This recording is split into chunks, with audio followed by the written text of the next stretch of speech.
German prisoners stood in a muddy field in northern France with their hands on their heads. They were tired, beaten down, and worn out after 3 days of fighting British and Canadian troops. A British intelligence officer was questioning them, asking normal questions about their unit names and where they had been defending. Then, one prisoner said something that made the officer stop writing. The German soldier was a sergeant who spoke decent English. When asked which area he had been holding, he said his company had first been set up to fight the British, but when they heard that Canadians were moving into their sector, half of his men slipped away during the night instead of staying to face them. At first, the officer thought the man was exaggerating or confused, but as he questioned more prisoners, he heard the same thing again and again. German soldiers were more afraid of Canadians than of British troops, and they openly admitted it. This took place in August 1944, during the Allied breakout from Normandy. When the intelligence report reached British headquarters, it caused an awkward problem that no one really knew how to deal with. The British Army had been fighting Germany since 1939. Canadian forces had only arrived in large numbers in 1943, yet in just over a year of fighting, Canadian troops had somehow gained a reputation among German soldiers as being more aggressive, tougher, and more dangerous than the British. More reports kept coming in from prisoner interviews, captured German papers, and intercepted radio messages. They all said the same thing. German soldiers would rather fight the British than the Canadians. Field Marshal Bernard Montgomery, who commanded the 21st Army Group made up of British and Canadian forces, received a summary of these reports in early September while planning operations in Belgium.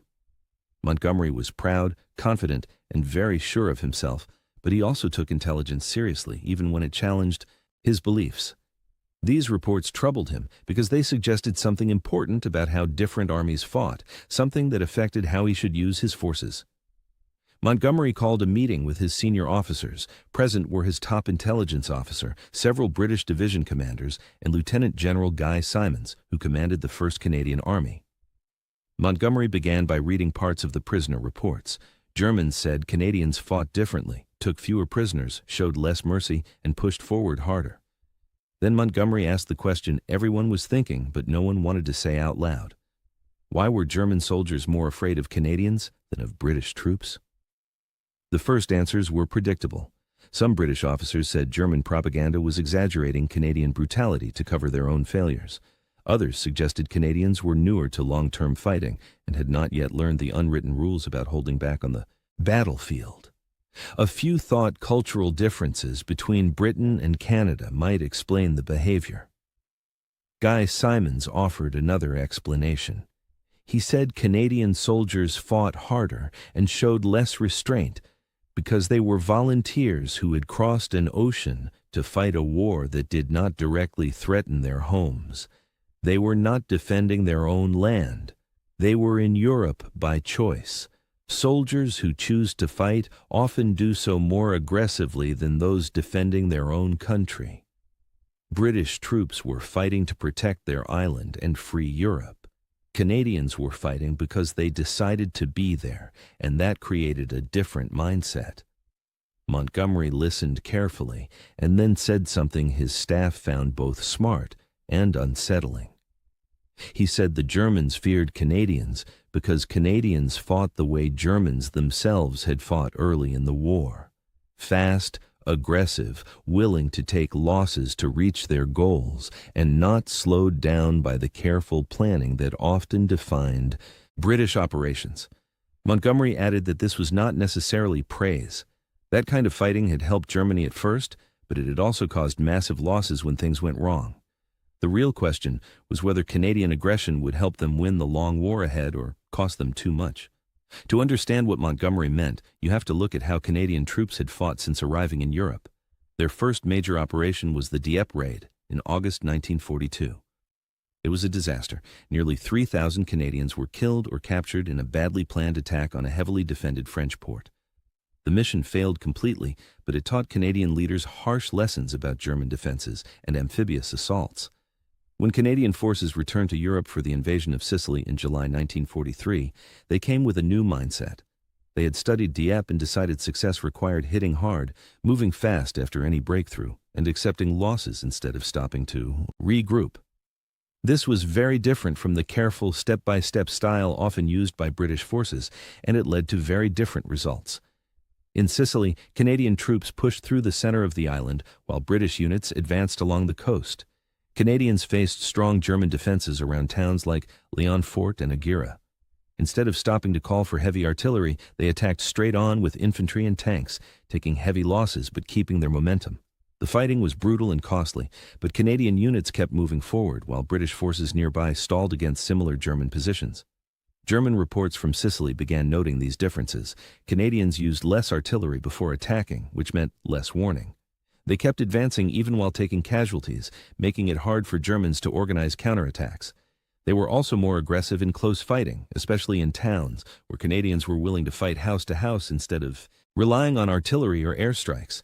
This pattern continued in Italy through late 1943. Canadian troops fought at Ortona in December, a month-long urban battle that became infamous for its violence. German paratroopers defended the town one building at a time. Canadian infantry cleared it the same way. They blasted through walls instead of moving down streets. They threw grenades into rooms before entering. They pushed forward, even when units were reduced to just a few men. A German intelligence report later described Canadian tactics at Ortona as similar to the brutal fighting on the Eastern Front. The report noted that Canadians fought with a level of aggression and disregard for casualties that German forces associated with Soviet troops, not Western Allied armies. The report recommended that German units facing Canadians should expect close-quarters combat and should not assume the enemy would break off attacks even when taking severe losses. This reputation followed Canadian forces when they transferred from Italy to Northwest Europe in early 1944 to prepare for the Normandy invasion.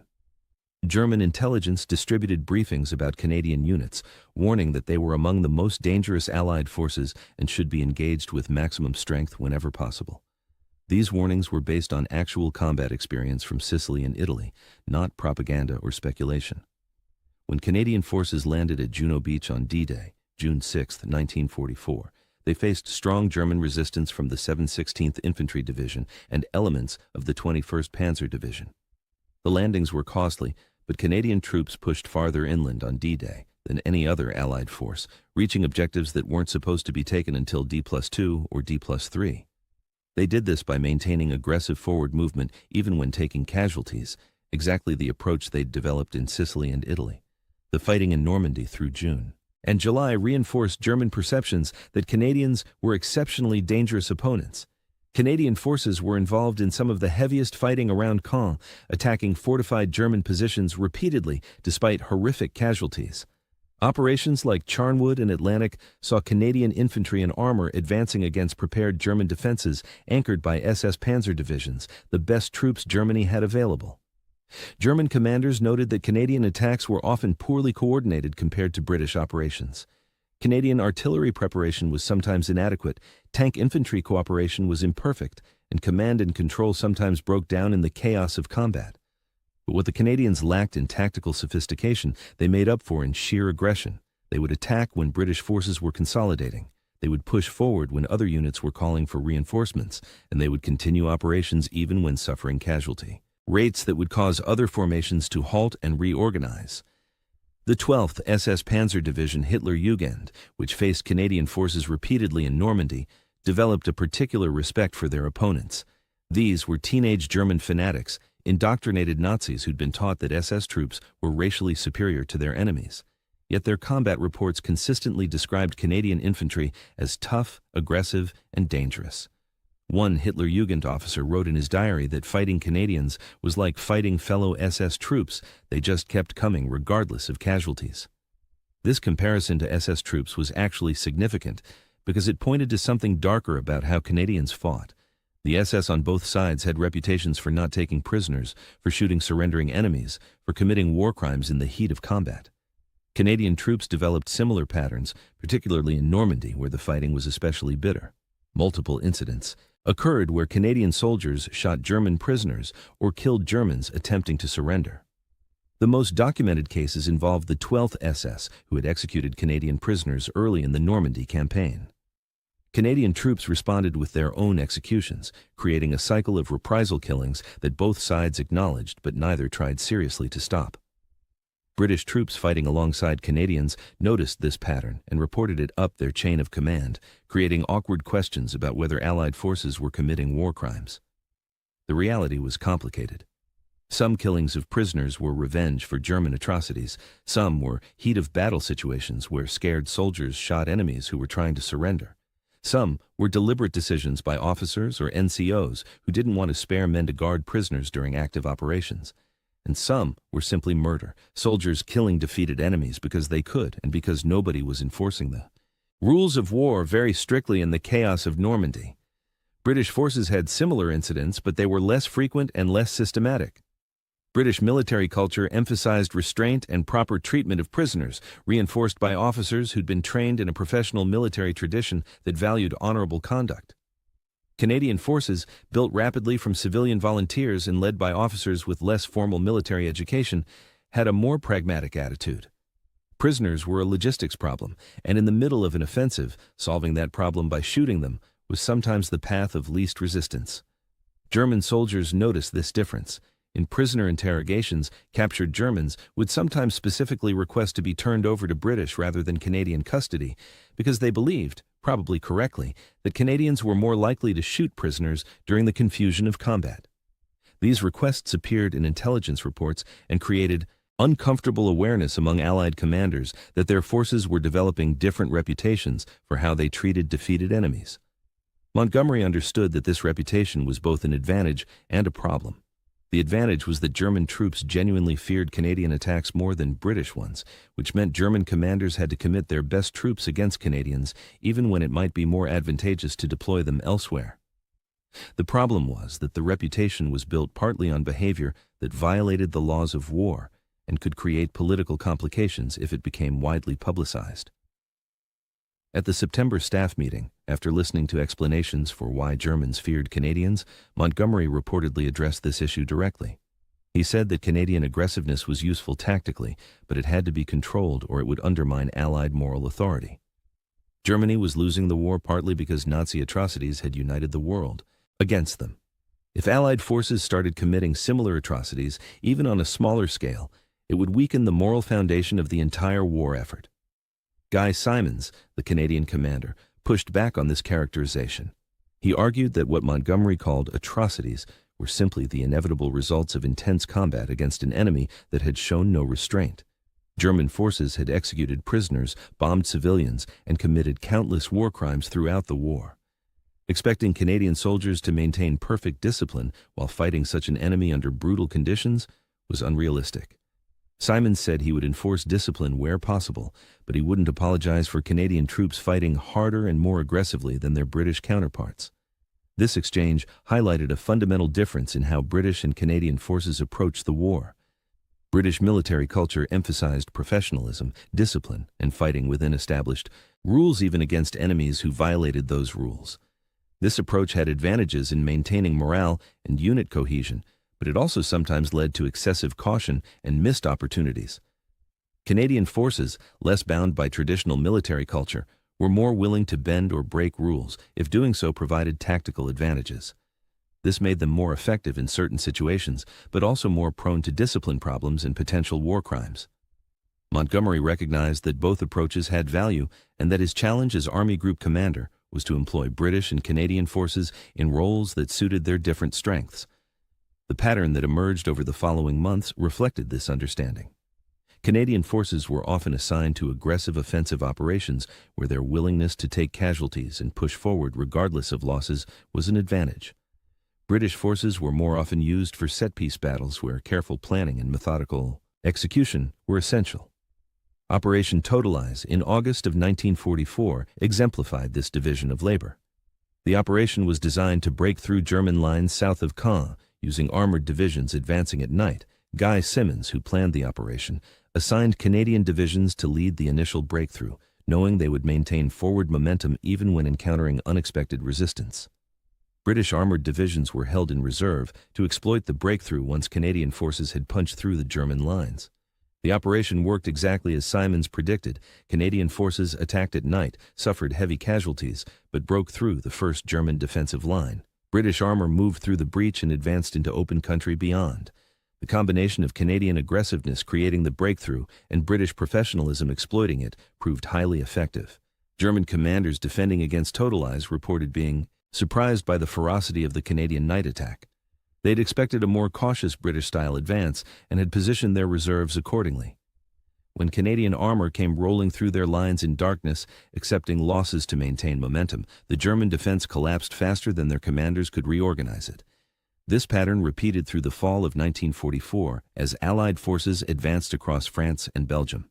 Canadian divisions were consistently assigned to difficult operations, requiring aggressive attacks against strong German positions. The Scheldt campaign in October and November saw Canadian forces fighting through flooded terrain against determined German resistance to clear the approaches to Antwerp.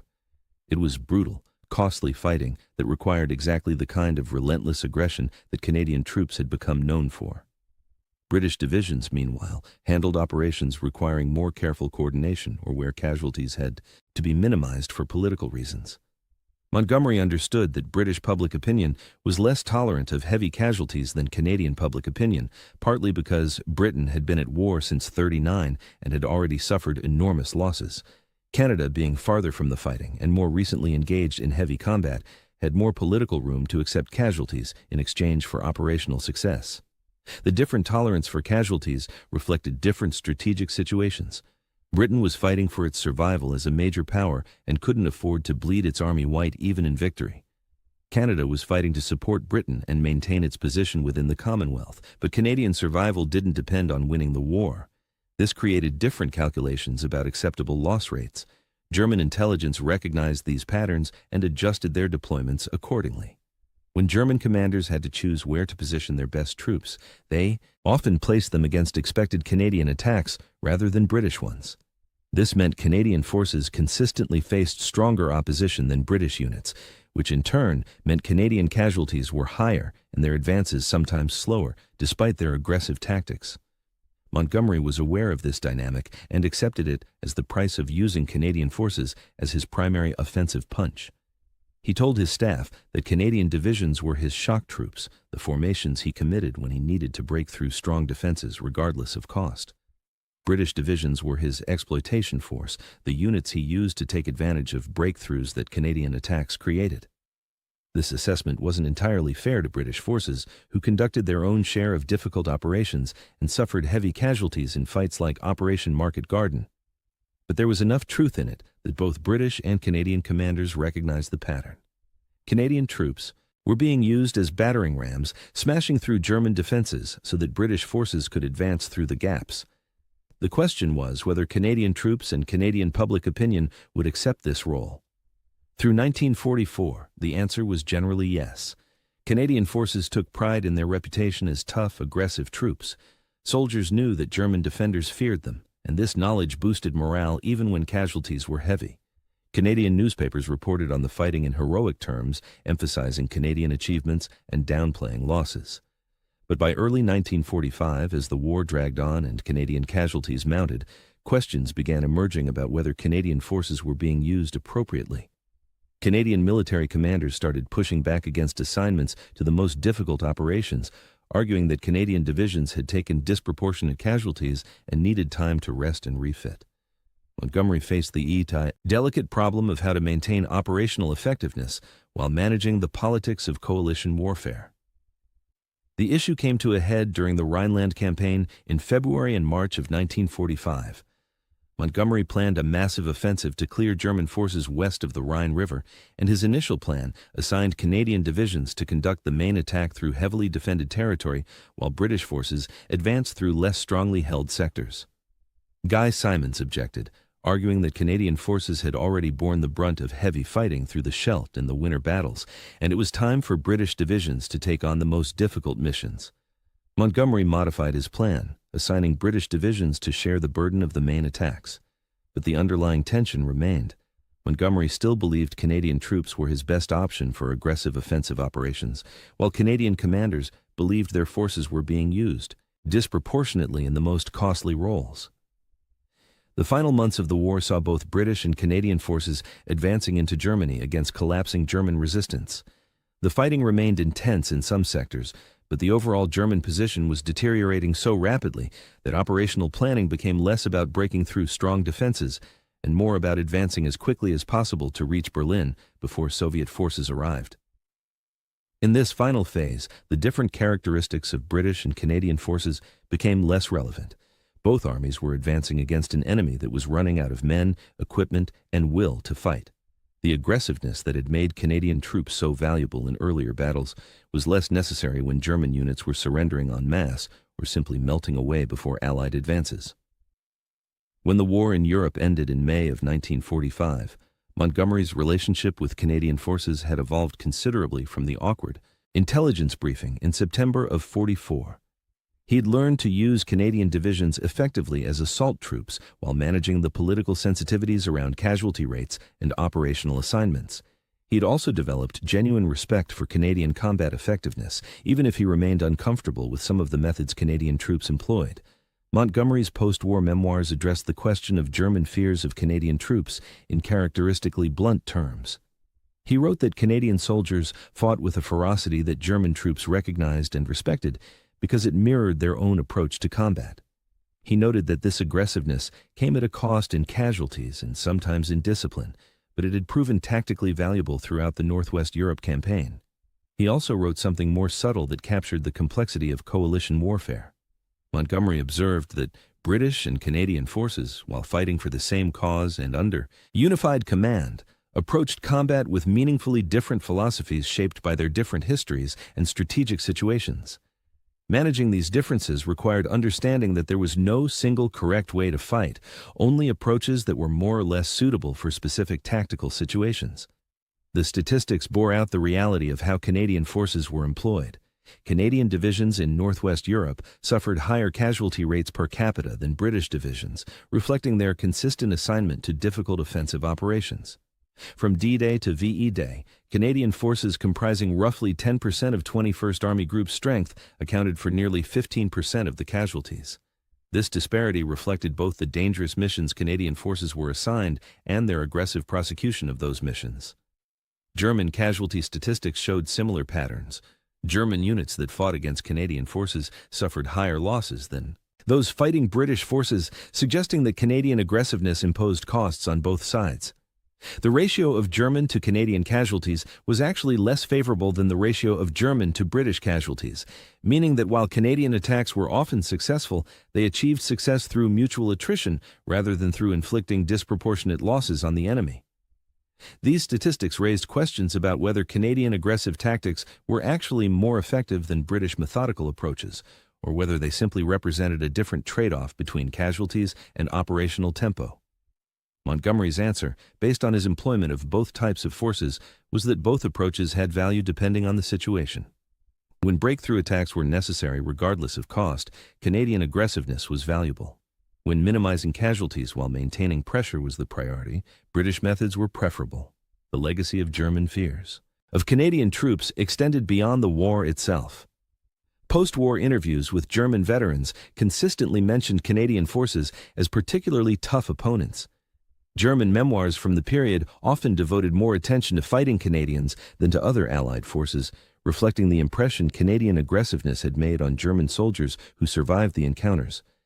This reputation became part of Canadian military identity in the post-war period. Canadian forces took pride in being seen as elite troops who'd earned German respect through combat effectiveness. The story of German soldiers deserting rather than face Canadian attacks became part of Canadian military folklore, repeated in regimental histories and veterans' accounts. What was often left out of these celebratory accounts was Montgomery's original concern about the darker implications of Canadian combat methods. The prisoner killings, the excessive aggressiveness, the violations of laws of war that had contributed to German fears were quietly forgotten or justified as necessary responses to German atrocities. Canadian military history emphasized the positive aspects of the reputation while downplaying the problematic behaviors that had helped create it. Montgomery himself never publicly criticized Canadian combat methods after the war.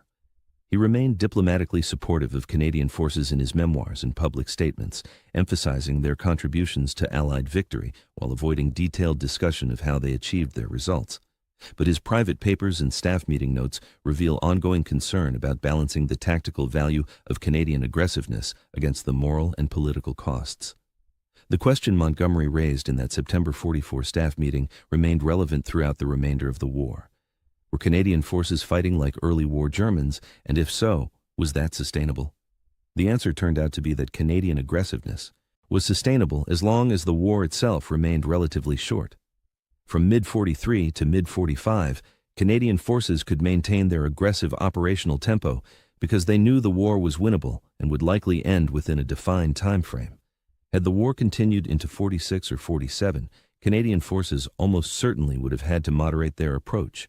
The casualty rates they'd sustained through 44 and 45 weren't sustainable indefinitely, and Canadian public opinion would eventually have demanded a shift to less costly methods. But because the war ended when it did, Canadian forces never faced that reckoning. Instead, they entered the post-war period with a reputation as elite assault troops who'd earned German respect through combat effectiveness. That reputation shaped Canadian military identity for decades, influencing how Canadian forces saw themselves and how they approached subsequent conflicts. The lesson Canadian military culture took from World War II was that aggressiveness and willingness to accept casualties were virtues that produced victory. Whether this lesson was entirely accurate remains debatable. Canadian forces certainly achieved significant tactical successes through aggressive operations, but they also suffered casualties that a larger nation with different strategic imperatives might have considered unacceptable. The effectiveness of Canadian methods depended partly on the specific context of 1944 and 45, when Allied material superiority was overwhelming and German defeat was inevitable. Montgomery understood these nuances better than most because he'd commanded both British and Canadian forces and had seen how they performed in different situations. His assessment was that Canadian troops were extraordinarily valuable for specific types of operations, but that their methods weren't universally applicable. The German fear of Canadian forces reflected genuine Canadian combat effectiveness, but it also reflected tactics that came with costs Montgomery wasn't entirely comfortable accepting. When Montgomery said that Canadians fought like Germans, he wasn't offering simple praise. He was recognizing that Canadian forces had adopted an approach to combat that prioritized aggression and offensive momentum over careful husbanding of resources and minimizing casualties. This approach had worked for Germany when they were winning in 40 and 41. It worked for Canada in 44 and 45 when they were part of a coalition with overwhelming material advantages. But Montgomery knew from studying military history that this style of warfare was unsustainable in the long run. Armies that accepted high casualties eventually ran out of trained soldiers. Forces that prioritized aggression over discipline eventually suffered from declining combat effectiveness as veterans were killed and replaced with inexperienced troops. The question was whether Canadian forces would recognize these limitations or whether they'd internalize the lessons of 1944 and 45 as permanent truths about how to fight. The test would come in future conflicts, in Korea and later in Afghanistan, where Canadian forces would face very different strategic and tactical situations. But in the immediate aftermath of World War II, the prevailing narrative was simple. Canadian troops had fought harder, more aggressively and more effectively than their British counterparts, earning German respect and contributing disproportionately to Allied victory. Montgomery's more nuanced understanding, his recognition that Canadian methods came with costs as well as benefits, was largely lost in the celebratory post-war atmosphere. The field marshal who'd commanded the forces that defeated Germany was too diplomatic to publicly question the methods of his Canadian subordinates, and Canadian commanders had no incentive to highlight the problematic aspects of how their forces had fought. So the story that entered the historical record was the heroic version. German soldiers feared Canadian troops more than British forces. This fear reflected Canadian combat superiority. Montgomery recognized and valued Canadian effectiveness. All of this was true, as far as it went.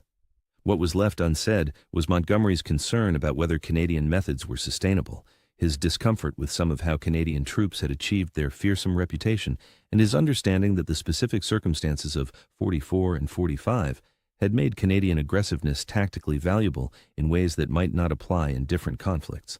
The full story was more complicated than either celebration or criticism could capture. Canadian forces had fought effectively using methods that were well suited to their specific situation. They had earned a genuine reputation among German soldiers as dangerous opponents. Montgomery had recognized this and had employed Canadian forces in roles that took advantage of their strengths. But the reputation had come at a cost in casualties and sometimes in adherence to the laws of war. And the tactical success didn't necessarily mean Canadian methods represented a universal model for how to fight. What Montgomery said when he realized German soldiers feared Canadian troops more than British forces was that Canadians fought like Germans. It was an observation that contained both respect and warning, acknowledging effectiveness while questioning sustainability. Like many of Montgomery's assessments, it was more insightful than it initially appeared, and more complicated than simple praise or criticism could capture. The German fear of Canadian troops was real, built on actual combat experience and genuine Canadian combat effectiveness.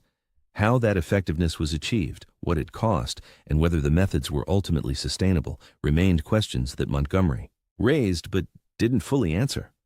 The war ended before those questions became critical, leaving them for future conflicts and future generations of Canadian soldiers to resolve.